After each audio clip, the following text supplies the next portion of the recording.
What's up, YouTube?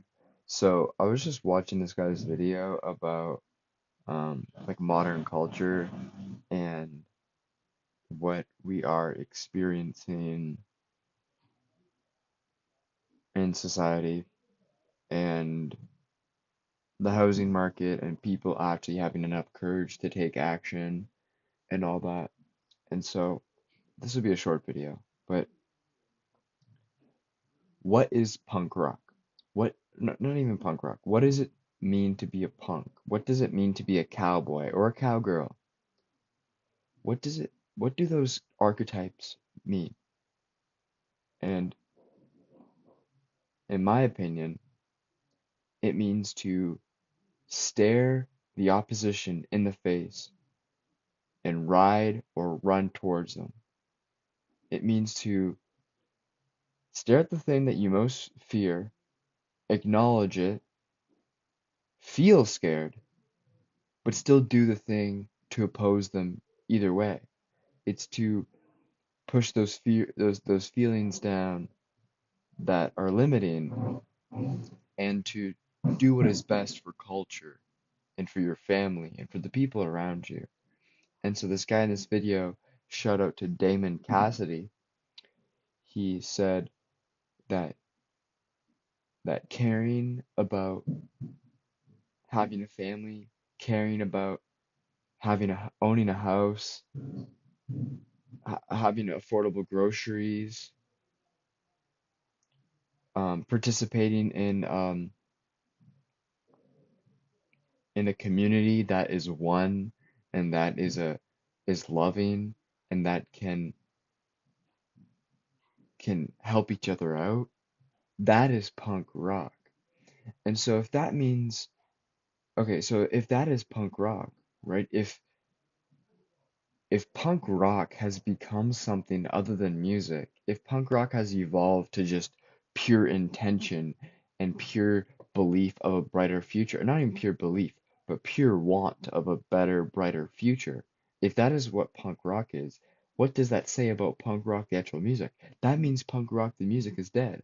And I actually believe this. I believe that music and movies have died. That there is no point in just creating music, that there is no point in just creating movies if they are not for this one goal of building a brighter future. Like, I can't really fathom it, and it's still something I've only been thinking about for like the last 2 months or so, so it hasn't really fully metastasized to something real, and I could like give exactly the reason why. But I do know that a lot of people feel like, yeah, we've made all the music we could have made. We've made all the movies we could have made. All these stories have been made. But guess what? Those stories are not non-beneficiary. Those stories are beneficial and they are extremely, extremely applicable to the time that we live in now. It's almost like all those stories, all that music was made for this moment. Those songs of trial and tribulation were made for this moment. This is the time of tribulation. This is the time of trivial existence. And so when you listen to these songs, they're supposed to get you by these times. Those times when those songs were made, like let's say a lot of these songs I'm talking about were made in the 70s. Life was amazing then.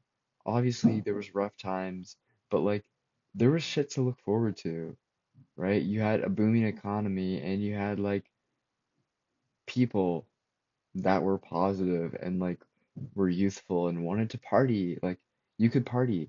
But now I see parties and I'm like, why are you even celebrating? There is nothing to celebrate. And obviously you could be rejoiceful that you are alive right now and that you are present and you get to be part of the human timeline.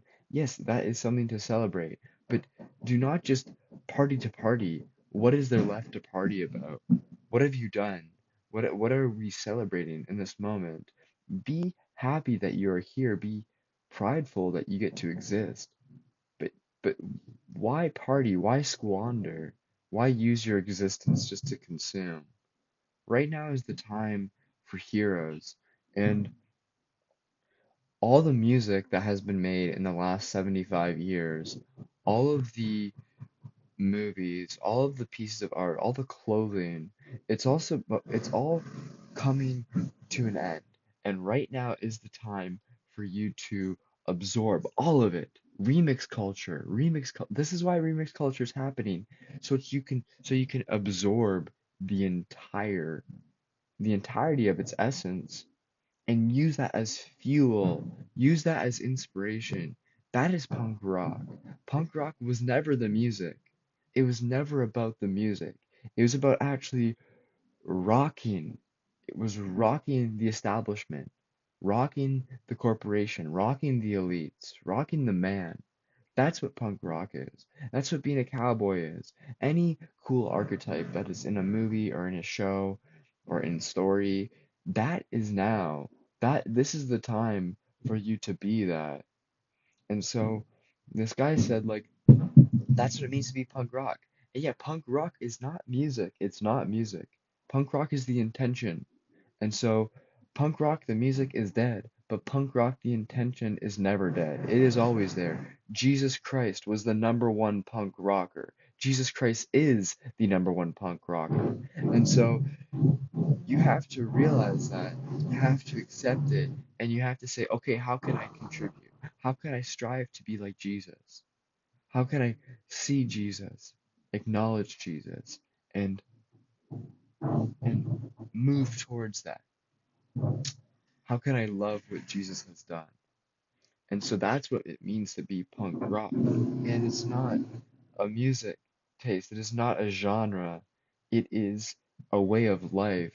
It is the actual embodiment of Jesus Christ. It is the true good that still exists and that will forever exist. It is the good worth fighting for. That is what it means to be punk rock. So, to be a punk rocker is to stare death, stare the grueling, stare the painful, stare the trivial, stare the irreverent existence, and look at it, and just look at it and get frustrated. Get frustrated. This thing is ugly. This thing is evil, and this thing has no business ruling the human timeline and just the masses. It just I don't want to look at it anymore. So I'm gonna do my due diligence, and I'm gonna take it out. And if it takes me out, so be it. So be it. At least it's gone.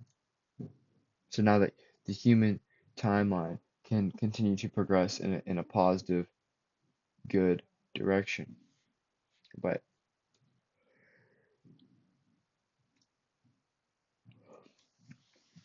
that's what it means to be punk. And it's scary. It's scary, but that's why you stand alongside God, and God stands alongside you, just like Jesus did. Jesus was the original punk rocker. Jesus is the original punk rocker.